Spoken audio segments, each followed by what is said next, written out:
Canada Post workers are officially on strike as of this past Friday, and at a pivotal time for the National Mail Carrier Service, as one of the biggest and busiest times of the year for the Crown Corporation is approaching quickly. At offices like this one in Parry Sound and various postal offices in Muskoka, like Huntsville and Bracebridge, you'll find people like these folks picketing in protest for their salaries and benefits as well as their worker rights. I spoke with spokesperson for the local Cup W union, Mary Jackson, on the line in Bracebridge about why these workers have decided to hit the picket lines. We've tried to negotiate fairly with Canada Post, and they seem to say that we've had productive conversations over the past year. However,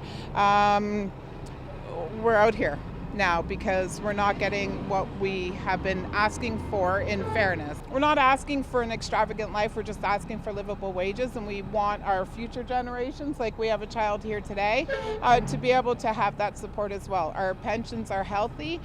Canada Post, we pay into our pensions. Canada Post has had vacations from paying into the pensions.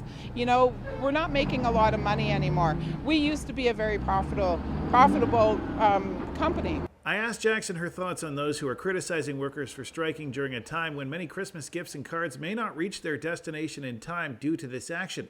This was her response. Well, you know, it's Christmas and I'd like to afford a Christmas for my family.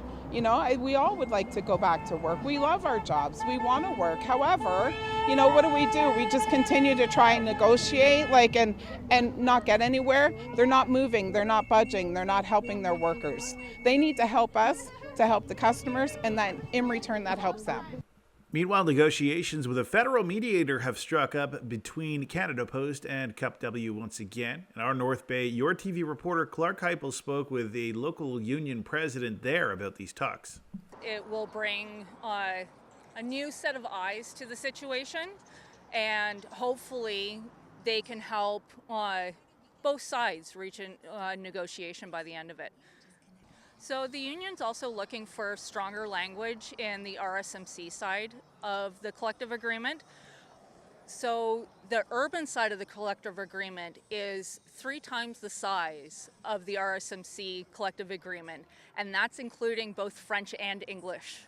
So just the size of it is we need some more stronger language on our side of things. I'm an RSMC myself. We need stronger language for our jobs, for our job security, and for how we get paid. We got word on Friday that the Teamsters Canada that has through Purolator that they aren't going to be taking any of the Canada Post parcels that are marked clearly Canada Post. So if they've been forwarded over there or transferred to try and get them out, they're not going to take them out. In a news release in response to the strike action, Canada Post stated that millions of Canadians should expect to be impacted by this strike action, with service guarantees impacted for times that were in the system when the strike started and no new items being accepted for the duration of the strike. The Crown Corporation also stated that operations would likely take a while to get back to normal even after the strike ends.